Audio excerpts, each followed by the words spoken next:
Assalamu alaikum. My name is Fajar Ali and I am 10 years old. I have participated in the art competition and chosen the topic Map and Geography of Gilgit-Baltistan.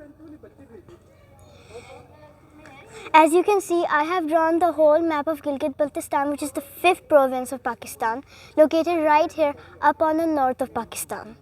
Gilgit-Baltistan shares its borders with Jammu and Kashmir in southeast, China in east, Afghanistan in north, Khyber Pakhtunkhwa in west. Khyber Pakhtunkhwa is the 4th province of Pakistan.